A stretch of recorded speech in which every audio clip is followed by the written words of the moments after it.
So we got some pretty big details on Spider-Man 4, specifically how they're going to be handling the aftermath of Avengers Doomsday and what they're doing with Spider-Man in terms of where his film goes. And by all accounts, Battleworld is the name of the game.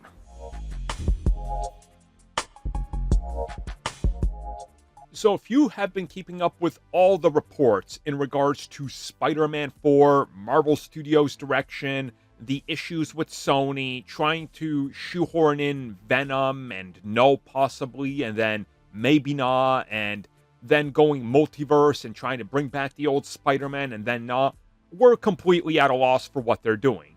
But with recent Avengers Doomsday leaks that show us clearly an insane multiverse element, reports are now swinging back around to that ye old faithful multiverse Spider-Man film. Except this time, apparently, this film will be Spider-Man Battleworld. Now, maybe that's not the title, but apparently that's the direction of the film. They are going to go for a Battleworld feel. Now, this, I guess, wouldn't be maybe the whole film.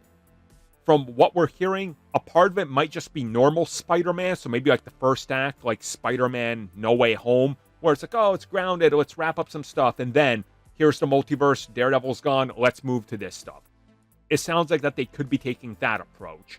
So if that's the story they're going for here, if we're actually getting Battleworld, I think then every single possible Spider-Man character is on the board, right?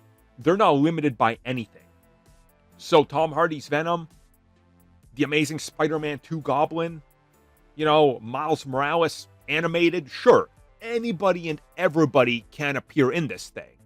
On top of this, we're hearing that they're still dead set on using the whole idea of the black suit and Peter Parker succumbing to it. And if you guys remember, it wasn't too long ago that an insider stated that Spider-Man sort of would be treated like a villain in Doomsday, and that everybody's kind of blaming him for the whole multiverse and incursion thing that's going on, and that he might just sort of like move along away from the Avengers, which would make sense then on why his story's more standalone as part of Battleworld, and maybe why the black suit starts to sort of further push him towards a villainous arc, because that's what the suit does, So if all this turns out to be true, you can kind of see how different corners and elements of the rumor definitely line themselves up with what they could do here. That's interesting. But my big question is, then why are they casting, like, apparently Black Cat and Gwen Stacy and who knows who else in this,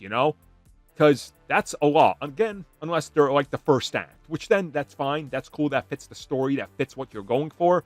But man, there's just a lot here to unpack. And again, this is all coming after all the recent Marvel Studios concept art leaks. So take it for what it's worth, which in my opinion is just insiders doing guesswork because, hey, why not get all the money for rent due before the end of the month, right?